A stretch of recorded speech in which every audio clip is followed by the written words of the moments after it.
Hello, আসসালামু আলাইকুম। আজকে বানাবো 2.5 পাউন্ডের একটা এঙ্গেজমেন্ট কেক। এটা এঙ্গেজমেন্ট কেক হইলেও কিন্তু বোঝার উপায় নাই যে এটা এঙ্গেজমেন্টের কেক, কারণ এঙ্গেজমেন্টের এখানে কিছুই নাই। এটা হচ্ছে সাধারণ বার্থডে কেকের মতোই ছিল, বাট হচ্ছে আপু বলছিল যে এটা এঙ্গেজমেন্টের কেক, বা লেখা দেখে আপনারা বুঝতে পারবেন এঙ্গেজমেন্টের কেক।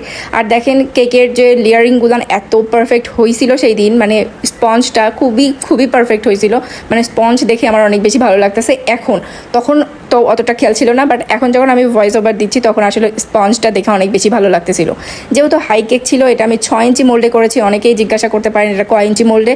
এটা হচ্ছে 6 ইঞ্চি মোল্ডে আমি 2টা মোল্ডে বেক করে নিয়েছিলাম।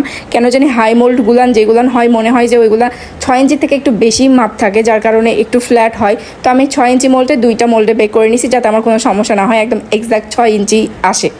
তো এটা বানানোর পর আসলে ভাবতেছিলাম যে আমি কি বেশি উঁচা করে ফেললাম কেক। পরে ভাবতেছিলাম যে না, এই কেক তো এরকম উঁচাই হয়, আমি যতবার দেখছি এই কেক উঁচাই হয়। আমার এই কেকটা প্রচুরবার করা হয়েছে।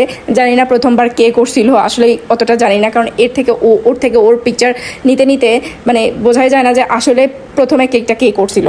তো যখন প্রথমে এই কেকটা ছিল তখন তিনিও হয়তো হাই কেকই করছিল, মানে যতবার আমার দেখা হাই কেকের মধ্যেই বেশি দেখা।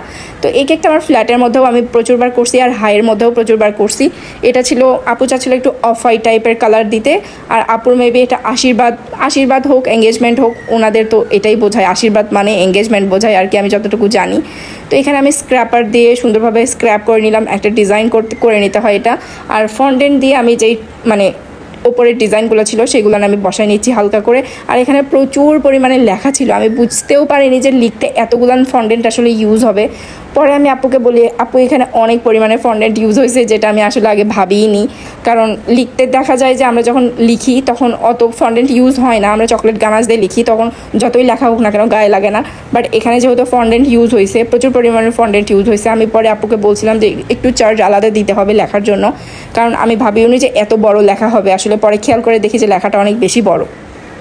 এখানে আপু চাচ্ছিল যে যাতে হোয়াইট আর মানে অফ হোয়াইট আর গোল্ডেন টাইপের মধ্যে কিছু থাকে। তো গোল্ডেন টাইপ আমি পাতাগুলান বসাই দিছি, আর মাঝখানে জিপসি বসাই দিছি। সেদিন আপু যেদিন অর্ডার কনফার্ম করে সেদিন আমার কাছে জিপসি ছিল না, আমি আপুকে আগেই বলছি যে জিপসি নাই। পরে কেন জানি দোকানে যে দেখি যে জিপসি আনছে, তো আমি আবার জিপসিটা আনতে পারছি, আবার এই কেকেও বসাইতে পারছি।